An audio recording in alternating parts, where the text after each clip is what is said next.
ostavite auto malo dalje i onda pješke zaklanjajući se nađete položaj i čekate dok se ne istele.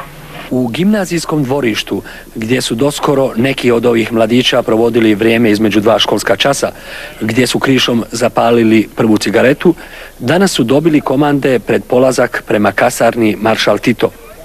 To je dio jedinice Juke Prazine, koja je danas dobila zadatak da obezbjeđuje prostor oko kasarne.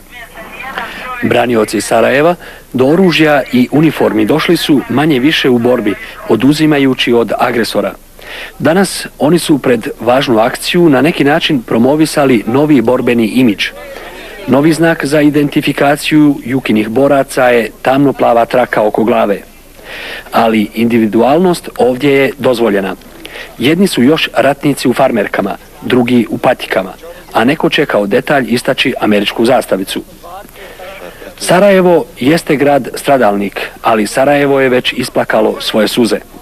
Ovdje je rođen jak patriotski pokret. Ovi mladići ne bore se ni za naciju, ni za partiju, ni za vođu, nego za svoje Sarajevo i svoju domovinu Bosnu i Hercegovinu. Ja. Znači ti svojim to prenijeti. Nađeš koji dio, pola ljudi moraš poslati s one strane, pola ljudi s ove.